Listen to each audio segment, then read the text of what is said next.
শাহজাহানজোট যে কারখানা রূপগঞ্জে অবস্থিত, সেই কারখানা অগ্নিকাণ্ড ঘটেছে।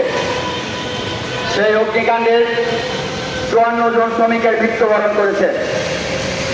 আমরা ইতিমধ্যে শুনেছি সেই অগ্নিকাণ্ডের পরে সেখানে মামলা হয়েছে প্রশাসনের পক্ষ থেকে। সেই মামলা মালিক এবং মালিকের ছেলেকে গ্রেপ্তার করা হলেও 24 ঘন্টা পরে তাদেরকে আবার জামিন দেওয়া হয়েছে। পরবর্তী সময় চার্জশিট প্রদানের সময় চার্জশিট থেকে সেই মালিকের নাম বাদ দেওয়া হয়েছে। আজকে আমাদের দেশে সরকার আছে, সরকার যায়, কিন্তু বাংলাদেশের সময় নিয়ে যে দুর্বলতা, বাংলাদেশের সময় নিয়ে যে অগণতান্ত্রিক ধারা,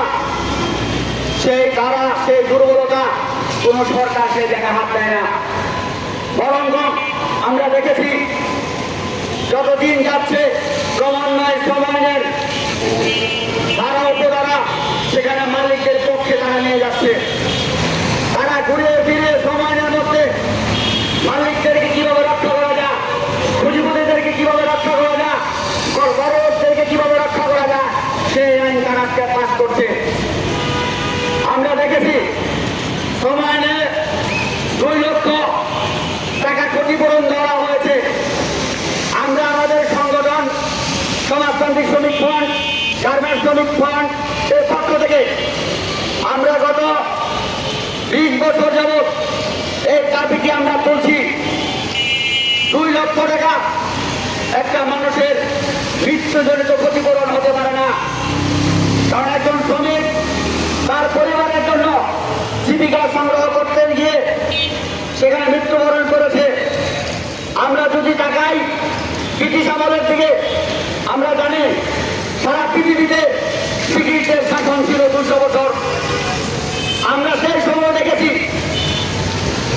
1855 সালে ফেডারেল অ্যাক্সিডেন্ট অ্যাক্ট নামে একটা আইন তৈরি করেছিল ব্রিটিশরা, যে কোনো কারখানায় অবহেলিত হত্যাকাণ্ড হলে মালিকের অবহেলার কারণে হত্যাকাণ্ড করতে সেই হত্যাকাণ্ডের শ্রমিকের আজীবন সমপরিমাণ ক্ষতিপূরণ দিতে হবে।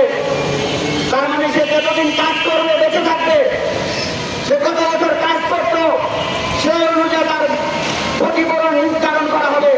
সেই আইন সেই সময় করা হয়েছিল। আমরা জানি আইএলও কনভেনশনের 121 অনুযায়ী আন্তর্জাতিক যে সংস্থা, সেখানেও শ্রমিকদের আজীবন আর সময় পরিমাণ ক্ষতিপূরণের কথা বলা হয়েছে। কিন্তু আমাদের বাংলাদেশে মাত্র 2 লক্ষ টাকা শ্রমিকের ক্ষতিপূরণ দেওয়া হয়। আমরা দেখতে গেছি গত 4 মাস আগে বাংলাদেশে উড়োজাহাজ গিয়েছে, কুরবানি হয়েছে।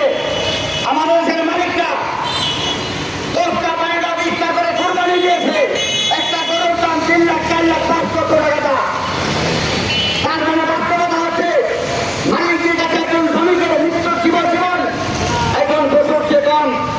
সে যে গরুটি কুরবানি দেয় 5 লক্ষ দিয়ে তার চেয়ে অনেক কম। আমাদের দেশের সরকার অধিকাংশ সরকার এসেছে দিয়েছে। আমরা বর্তমান সরকারের কাছে বলতে চাই, বর্তমান সরকারের প্রধানমন্ত্রী উনি গত মে দিবসের সমাবেশে বলেছেন, আমার নামকে আমি শ্রমিকের খাতায় লিখতে চাই। আমরা ওনার এই কথাকে ধন্যবাদ জানাই। সাথে সাথে বলতে চাই, শুধু আপনার নাম শ্রমিকের খাতায় লিখলে আপনি শ্রমিক হয়ে যাবেন না। শ্রমিকের চেতনা, শ্রমিকের দুঃখ দুর্দশাকে ধারণ করতে হবে। শ্রমিকের 68 লক্ষ শ্রমিক বাংলাদেশে, সেই শ্রমিকদের দায়িত্ব নিতে হবে।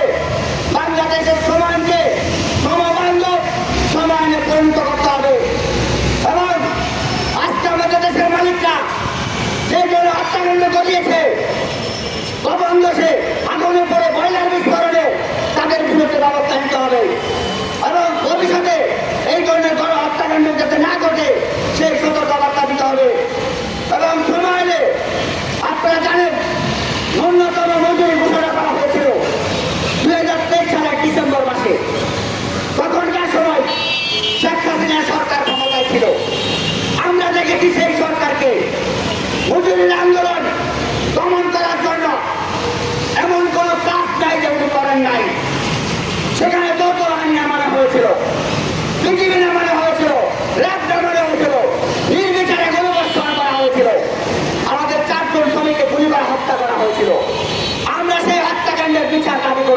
রবিউল সাথে সাথে বলতে চাই আজকে রবিউল এই বর্তমান সরকার সমান সংশোধন হয়েছে সেই সময়ের মধ্যে 3 বছর পর পর শ্রমিকদের মজুরি নির্ধারণের কথা বলা হয়েছে, কিন্তু আমরা যদি দেখি আইনটি যদি দেখি তাহলে মে মাসের মধ্যে শ্রমিকদের মজুরি খুব কঠোর করার কথা বলা হয়েছিল।